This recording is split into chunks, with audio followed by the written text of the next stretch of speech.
오늘은 저한테 좀 헷갈리는 날이었어요. 지금 한국에서 세계적인 선교 대회가 지금 인천에서 열리고 있잖아요. 로잔 대회가. 근데 이제 거기에 이제 R.C. 스프라울 목사님이라고 혹시 아시는 분 아시겠지만 미국에 이제 리거니언 미니스트리라고 유명한 미니스트리가 있는데 거기 이제 대표하고 부대표하고 이런 분들이 오셔가지고 이제 한국에 이제 뭐 목사님들 몇 분 하고 그다음에 이제 교수님들하고 해가지고 한 10분 정도 이렇게 이제 미팅이 낮에 있었어요. 그래가지고 이제 장소가 롯데호텔 시그니얼 호텔이었어요. 그래서 드레스 코드가 있었습니다.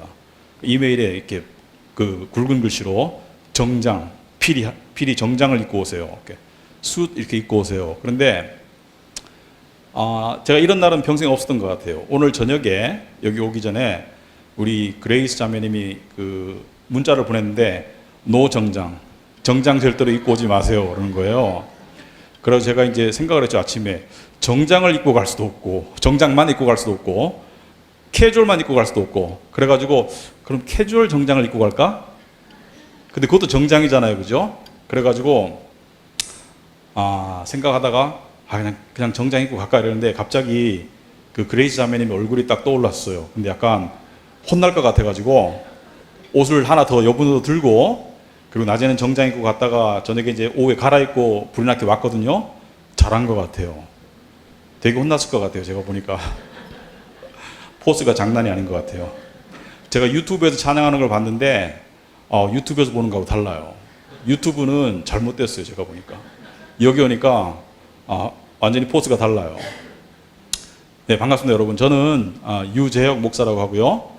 저는 우리나라에서 유일한 이름일 거예요. 아마 카비넌트 교회라고 많은 사람들이 이단이라고 옛날에 그랬거든요. 이름 이상하다고. 합동에 속해 있고요.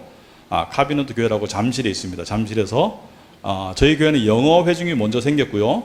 그 다음에 영어 회중을 통해서 한국어 예배가 생겨서 두 회중이 한 교회를 이루는 그 교회에서 교회를 개척해서 제가 이제 섬기고 있고요.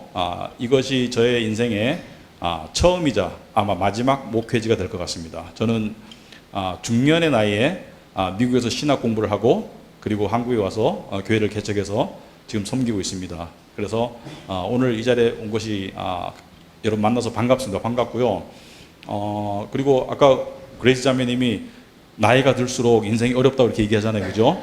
여기 계신 분들 중에 얼마나 살았다고, 그죠? 그런 생각이 드는데 나이가 들수록 인생이 조금 어렵긴 하지만 방법이 하나 있더라고요. 젊게 살 수 있는 방법이 뭐냐면 복음에 미치면 돼요. 나이가 들수록 복음에 미치면 믿음이 자라거든요. 예수께서 믿음으로 세상을 이긴다고 그랬잖아요. 그러니까 인생이 안 힘든 거 아니더라고요. 근데 믿음이 자라면 덜 힘들고 덜 괴로워요. 덜 외롭고. 그래서 오늘 우리가 복음의 은혜를 나누는 시간이 되었으면 좋겠다 그렇게 생각하고요. 우선 말씀을 보도록 하겠습니다. 제가 오늘 영생에 대해서 좀 말씀을 전해달라 해가지고 제가 두 군데를 이렇게 뽑아봤습니다. 한 군데는 복음서에 있는 요한복음 17장 말씀을 뽑았고요. 그 다음에 다른 한 군데는 골로새서 2장 말씀인데 여러분이 딱 읽었을 때 이게 어떻게 연결이 될까 약간 의아해하실 수 있는데 그건 제가 할 일이니까 걱정하지 마시고 여러분들 들어보시면 될 것 같습니다. 요한복음 17장 3절을 보시면은 하나님의 말씀입니다. 영생은 오직 한 분이신 참 하나님을 알고 또 아버지께서 보내신 예수 그리스도를 아는 것입니다. 두 번째 골로새서 2장 12절 여러분은 세례로 그리스도와 함께 묻혔고 또한 그분을 죽은 사람들 가운데서 살리신 하나님의 능력을 믿는 믿음으로 그리스도 안에서 그리스도와 함께 살아났습니다. 또 여러분은 죄를 지은 것과 육신이 할례를 받지 않은 것 때문에 죽었으나 하나님께서는 여러분을 그리스도와 함께 살리시고 우리의 모든 죄를 용서하여 주셨습니다. 하나님께서는 우리에게 불리한 조문들이 들어있는 빈 문서를 지워버리시고 그것을 십자가에 못 박으셔서 우리 가운데서 제거해 버리셨습니다. 아멘. 잠깐 기도하겠습니다. 하나님, 우리가 말씀 앞에 설 때마다 마음이 때로는 긴장하고 또 떨리고 또 때로는 기뻐서 떨릴 때가 있습니다. 아버지 하나님, 우리가 말씀 앞에 설 때 항상 어린아이의 마음으로 설 수 있도록 성령께서 도와주시옵소서. 우리의 마음이 세상의 여러 가지 생각 때문에 혼잡하다면 하나님께서 우리의 마음의 생각과 마음을 주장해 주시고 또 특별히 저의 입술을 주장해 주셔서 우리가 오늘 예수 그리스도의 아름다우심, 하나님의 놀라운 은혜, 그리고 그 영광, 그리고 우리를 향한 그 하나님의 기쁘신 사랑을 우리가 조금이라도 알고 돌아가는 그런 시간 될 수 있도록 주님 도와주시옵소서. 그리하여서 우리가 돌아갈 때 지금 찬양으로도 저희가 은혜를 느꼈지만 오늘 말씀과 또 남은 순서를 통해서 우리가 더 뜨거워진 믿음으로 돌아갈 수 있도록 주님 도와주시옵소서. 예수님 이름으로 기도합나이다. 아멘. 네, 우리가 이제 요한복음 17장 3절 보시면은 영생은 곧 유일하신 참 하나님과 그의 보내신 자 예수 그리스도를 아는 것이다. 그래서 영생을 영원히 사는 거라고 말하지 않고 있습니다. 그죠? 영생은 하나님을 아는 것이 영생이다. 왜냐하면 지옥에서도 영원히 살아요. 천국에서도 영원히 살지만 인간은 소멸되는 존재가 아니기 때문에 지옥에서도 영원히 살죠. 그러니까 지옥이 무서운 거죠. 죽을 수 없는 곳이니까. 영생은 하나님을 알고 그리스도를 아는 것이다. 제가 오늘 드리고 싶은 말씀의 핵심은 우리의 영생은 언제 시작되었나? 우리 노래 중에 우리의 사랑은 언제 시작되었나 이런 노래가 있죠. 그죠? 우리의 영생은 언제 시작되었나? 저는 옛날에 이렇게 생각했습니다. 저는 어렸을 때 교회를 다니다가 중간에 이제 교회를 떠났어요. 왜냐하면 중학교 때쯤 되니까 내가 안 믿는 하나님한테 억지로 기도한다는 게 좀 이상해가지고 교회를 떠났는데 나중에 하나님께서 다시 부르셔서 1989년에 제가 복음을 듣고 그 다음에 예수님을 영접하게 되었고 그리고 그리스도인이 되었는데 그래서 저는 이렇게 생각했습니다. 나의 영생은 1989년도에 시작되었다. 어떤 분들은 자신이 언제 믿고 거듭났는지를 정확히 모르는 분들도 있어요. 괜찮아요. 그죠? 바람이 임의로 불매 우리가 그 소리를 들어도 어디서 와서 어디로 가는지 모를 수 있습니다. 그런데 어떤 사람들은 특별히 과거가 좀 이렇게 좀 안 좋았던 사람들은 이게 극적인 어떤 그런 모먼트가 오죠. 그죠? 그래서 저는 1989년 1월 달에 크리스찬이 됐습니다. 그래서 제가 이렇게 말하죠. 네, 저의 영생은 1989년도에 시작되었습니다. 한동안 저는 그렇게 간증을 하고 다닌 것 같아요. 그런데 정말 그럴까? 정말 여러분과 저의 영생이 20세기나 21세기에 시작되었을까? 오늘 그 얘기를 좀 하고 싶거든요. 그래서 골로새서로 넘어가 가지고 여러분은 세례로 그리스도와 함께 묻혔고 지금 사도 바울은 골로새 교인들에게 이야기하고 있고요. 골로새 교인들의 대부분은 사도 바울을 보지 못했을 뿐만 아니라 예수님은 전혀 본 적이 없습니다. 에바브라라는 사람 말고는 사도 바울에서 골로새에서 온 에바브라라는 그런 대표 말고는 사도 바울을 에베소에 있는 사도 바울을 만난 적도 없고 더군다나 예수님을 만난 적은 전혀 없는 사람들인데 예수 그리스도와 함께 묻혔다고 이야기하고 있죠. 이게 무슨 뜻인가? 본 적이 없는데. 그리고 또 이 말씀은 골로새 교인에게만 이야기하는 것이 아니라 지금 여러분과 저에게도 하시는 하나님의 영원히 살아있는 말씀입니다. 우리에게도 여러분은 세례로 그리스도와 함께 묻혔다라고 말씀하고 있어요. 우리 성경은 신비로운 부분이 있습니다. 근데 이 신비로운 것이 환상을 봤어요, 이적을 이런 신비로운 걸 제가 말하는 게 아니라 우리의 인간의 논리를 넘어서는 신비로운 영역이 있는 것이죠. 삼위일체를 여러분이 논리적으로 설명할 수 없습니다. 신비의 영역이에요. 그리스도와 함께 묻혔다는 것을 이야기하기 앞서서 세례로라는 것이 앞에 들어가 있죠. 세례로 함께 묻혔다. 그럼 세례가 무슨 뜻인가요, 여러분? 세례의 의미가 뭔가? 어떤 분들은 세례는 죄 사함을 의미한다. 죄를 씻는 것을 의미한다. 물세례를 받음으로 예수의 보혈로 죄가 씻김을 의미한다. 맞아요. 또 어떤 분들은 세례를 통해서 그리스도의 공동체인 교회, 그리스도인의 공동체인 교회의 일원이 되는 것이다. 세례식을 통해서 교회의 교인이 되는 것이다. 맞아요. 하지만 세례의 본질적인 의미는 그런 것이 아니에요. 세례의 본질적인 의미가 뭐냐면요. 세례의 본질적인 의미는 그리스도와의 연합입니다. Union with Christ. 그리스도와 하나가 되는 것이 세례의 본질적인 의미입니다. 우리가 그리스도와 하나가 되어서 함께 묻혔다는 것이 무슨 뜻일까? 제가 1989년에 예수님을 믿고 하나님의 자녀가 되고 영생을 얻었습니다. 그건 제가 보는 관점에서 거짓말은 아니에요. 제가 보는 관점에서는 그렇지만 더 중요한 것은 객관적이고 초월적인 하나님의 관점에서 우리가 우리의 구원을, 우리의 영생을 바라볼 줄 알아야 된다. 저는 이게 되게 중요하다고 생각합니다. 주관적인 신앙 고백보다, 주관적인 신앙 체험보다 더 중요한 것은 객관적인 하나님의 사실입니다. 하나님께서 보시는 관점에서 우리의 영생은 언제 시작되었나? 오늘 말씀에 비추자면 하나님은 마치 우리가 십자가에 그리스도와 함께 있었던 것처럼 말씀하고 있어요. 너희는, 여러분은 세례로 그리스도와 함께 묻혔다. 또한 그분을 죽은 사람들 가운데서 살리신 하나님의 능력을 믿는 믿음으로 죽었을 뿐만이 아니라 그리스도와 함께, 그리스도 안에서 그리스도와 함께 살아났습니다. 그리스도의 부활 때 우리도 함께 부활한 것처럼 말씀은 이야기하고 있습니다. 이게 무슨 뜻인가? 이게 무슨 뜻인가? 우리는 성경은 성경으로 풀어야 되죠, 그죠? 성경 말씀은 성경을 통해서 풀어야 됩니다. 우리가 볼 때는 우리의 거듭남, 우리의 영생, 우리의 구원은 내가 예수님을 깨닫고 복음을 듣고 그리고 성령의 역사로 내가 믿음을 가졌을 때 시작된다고 생각하지만 하나님의 관점에서 봤을 때, 하나님의 마음에서 봤을 때 우리는 언제부터 존재했냐면 창세전에 존재했어요. 창세전에 하나님께서는 우리를 택하셨다고 에베소서 1장에서 말씀하시죠. 창세전에 내가 너희를 택하셨다.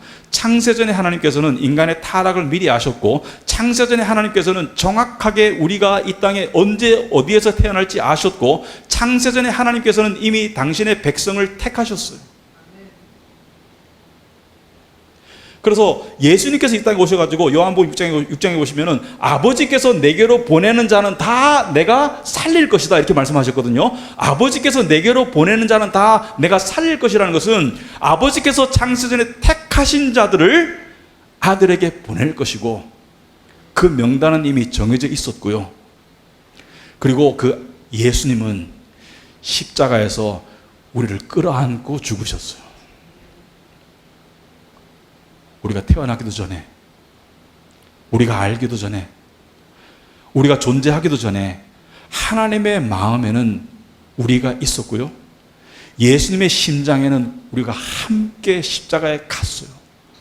그래서 예수님께서 요한복음 10장에서 나는 선한 목자다. 선한 목자는 내 양을 위해서, 모든 인류를 위해서가 아니고, 많은 사람들이 오해하는데요. 예수님은 아무나 누구나를 위해서 죽으신 게 아닙니다. 예수님의 보혈의 피는 모든 인류를 구원하기에 충분하지만 그 보혈의 피는 하나님의 택하신 자들을 구원하는 데만 유효합니다. 예수님은 정확하게 누구를 위해서 당신이 죽으시는지 아셨고, 그리고 그 당신이 하나님께서 택하신 자들을 끌어안고, 존재적으로 끌어안고 십자가에 가셔서 죽으셨어요. 그리고 지금 골로새서 3장에 보시면은 너희 생명은 하늘 위에 하나님 안에 그리스도와 함께 감춰 있다라고 말하는 것은 우린 이미 하나님의 입장에서는, 하나님의 관점에서는 천국에 가 있어요. 그리스도와 함께 부활해서 이미 시공간을 초월하는 하나님의 신비의 영역에서는 이 모든 것이 다 일어났습니다. 단지 우리는 시간 속에서 이것을 따라 살 뿐이에요. 그래서 구원의 순서를 보시면은 창세전에 하나님께서 우리를 택하셨고, 그리스도께서 우리를 끌어안고 죽으셨고, 그리고 그리스도께서 우리와 함께 부활하셔서 지금 우리는 천국에 가 있다. 이게 이해할 수 없어요, 논리적으로. 하지만 그것이 성경 말씀의 진리입니다. 그러므로 하나님께서 택하신 자들의 명단과 그리스도께서 십자가에 죽으실 때 끌어안은 명단과 천국의 시민권자의 명단은 똑같아요. 똑같아요. 우리가 이것을 깨닫기 시작하잖아요. 그러면 구원의 확신은 저절로 주어져요. 천국 갈 것이다가 아닙니다. 이미 천국에 가 있어요.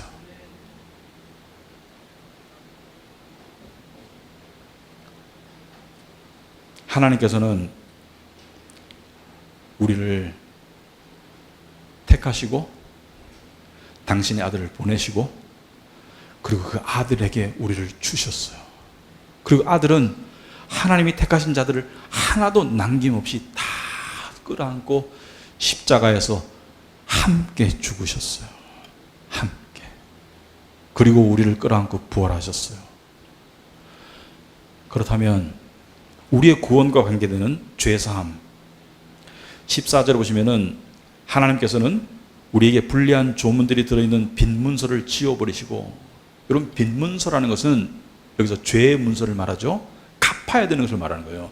그러니까 빈 문서라는 것은 이건 반드시 갚아야 돼요. 그래서 모든 인간은 나중에 하나님의 심판대 앞에 설 때 자기의 죄값을 치러야 돼요. 하나님은 공의의 하나님이기 때문에 어떤 죄도 눈 감아 줄 수 없습니다. 하나님 무서운 분이에요.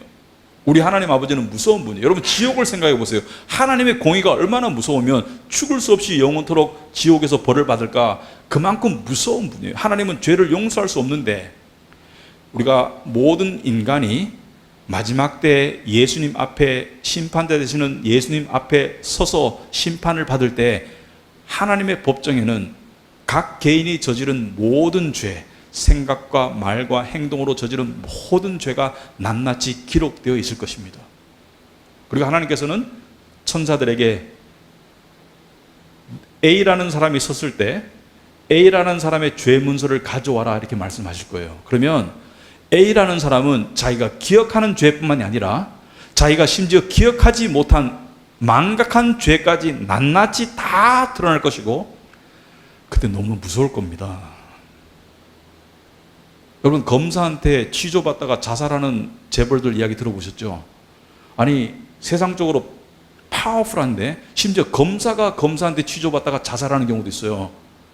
왜 자살할까? 그만큼 인간은 취조를 받는다는 것은 엄청난 수치심과 엄청난 두려움을 유발하는데, 그때 우리가 얼마나 무서울까? 얼마나 떨릴까? 근데 제 차례가 됐어요. 유재혁. 제가 두렵고 떨리는 마음으로 앞에 섰어요. 그리고 하나님께서 말씀하세요. 유재혁의 죄문서를 가져와 봐라. 죄문서가 천사들에 의해 가지고 전달되었어요. 너무 두렵고 떨릴 것 같아요. 제 죄가 주마등처럼 지나갈 것 같아요. 제가 기억하지 못하는 죄가 훨씬 많겠지만 기억할 수 있는 많은 죄들이 내 머릿속에서 맴돌 것 같아요. 그런데 제 죄문서를 펴면 다 삭제되었어요. CCTV 영상이 다 삭제되었어요. 언제? 언제 죄의 죄문서가 삭제되었나요? 제가 예수님을 믿을 때? 아니요. 십자가에서 예수께서 내 죄를 위해서 피 흘리고 죽으실 때 여러분과 저의 죄의 문서가 삭제되었어요.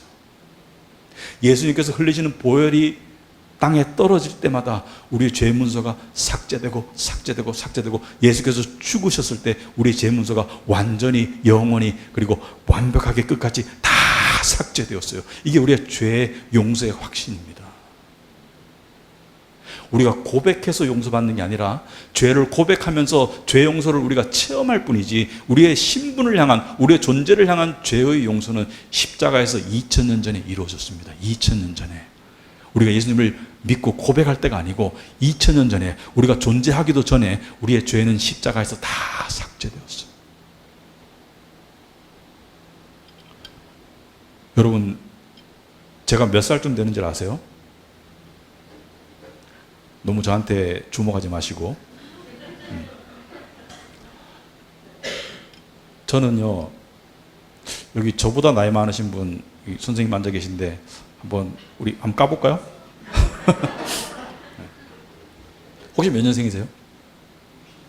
60년. 아, 죄송합니다. 네, 죄송합니다. 좋습니다.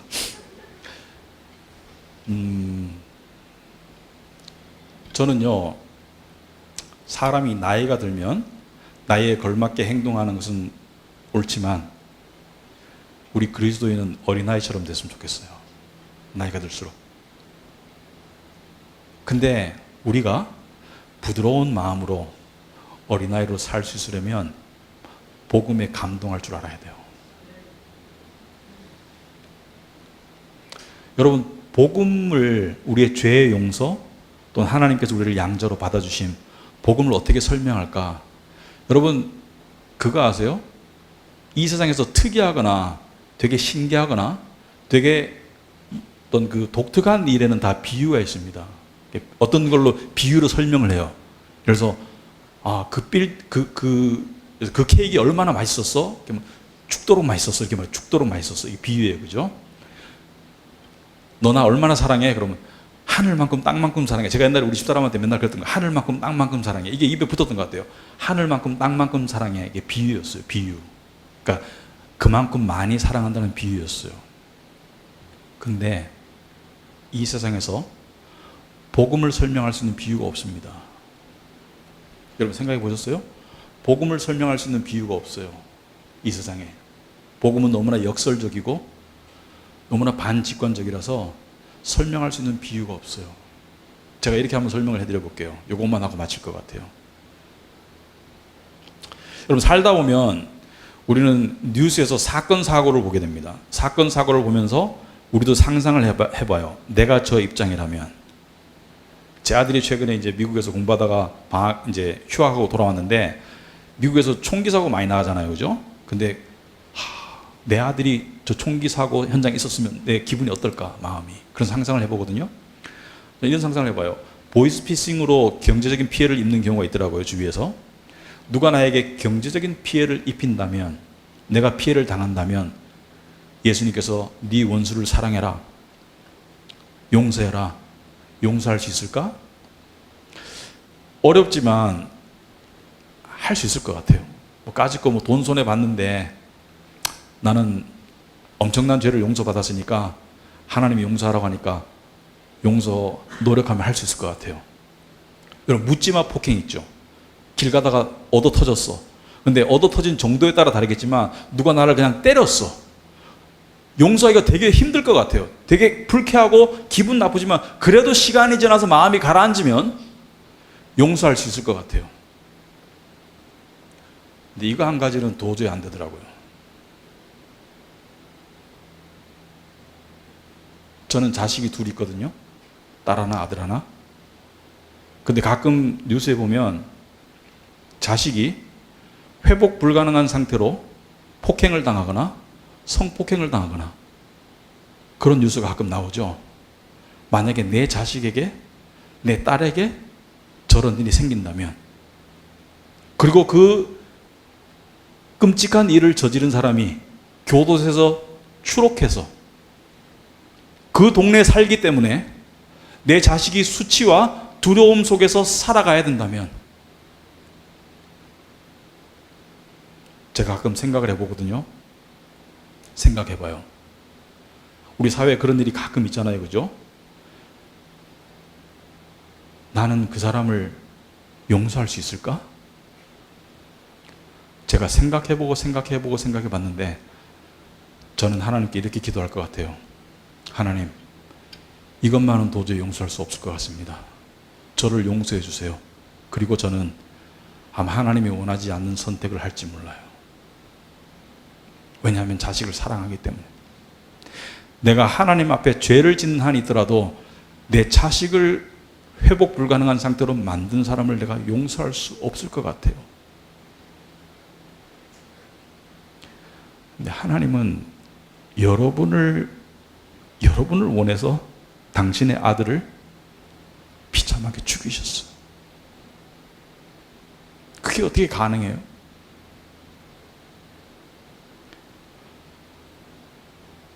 만약에 이 세상에 어떤 부모가 이방인을 살리기 위해서 자기 자식을 죽였다고 하면 우리는 삐쳤다고 그럴 거예요, 그죠?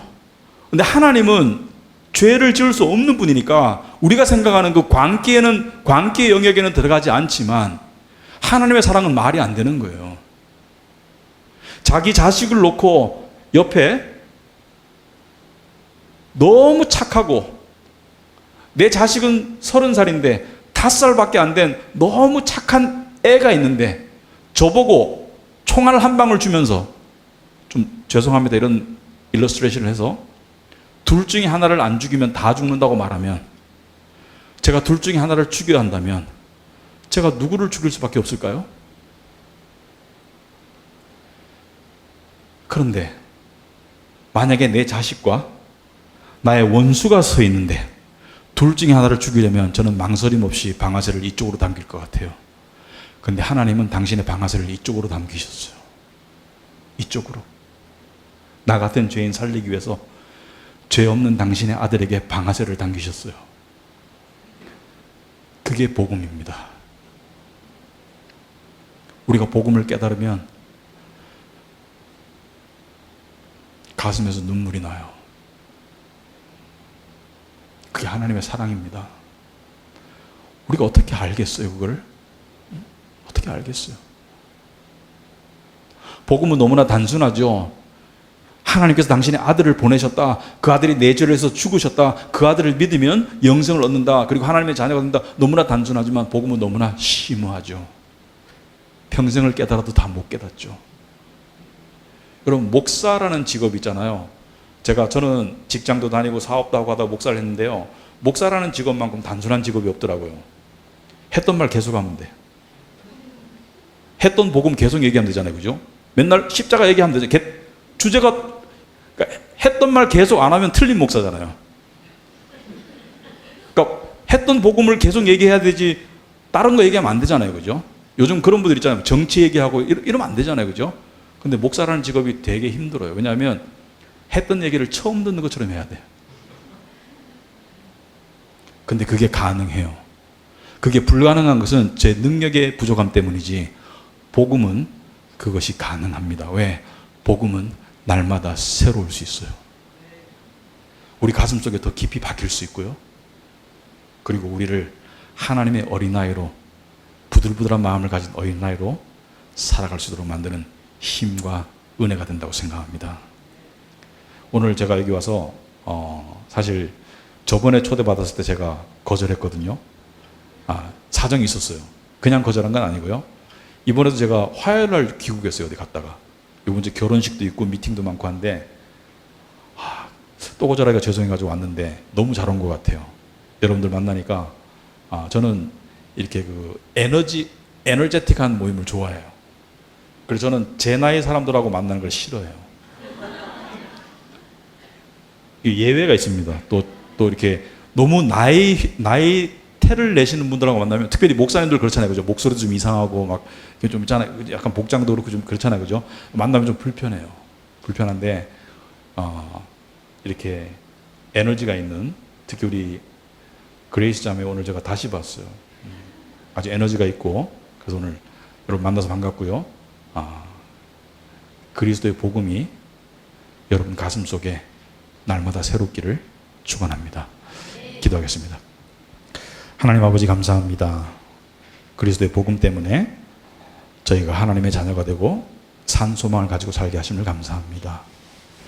우리의 많은 죄가 2000년 전에 예수님의 십자가의 보혈로 말끔히 씻겨지고, 주님께서 우리를 끌어안고 죽으셨을 때 우리가 죄를 향해 죽었고, 주님께서 우리를 끌어안고 부활하셨을 때 우리가 새 생명으로 거듭났습니다. 그것을 우리에게 깨닫게 하시고 또 찾아오셔서 알려주시고 적용해 주신 성령님의 은혜에 감사합니다. 아버지 하나님, 우리가 이 복음의 은혜를 날마다 새롭게 간직하는 그러한 영혼으로 살아갈 수 있도록 주님 축복하여 주시옵소서. 이 자리에 있는 모든 성도들에게 하나님 함께하여 주시고 그 복음의 능력과 힘을 가지고 세상을 이기며 살아갈 수 있는 그런 그리스도인들이 다 될 수 있도록 주님 축복하여 주시옵소서. 예수님 이름으로 기도합나이다. 아멘.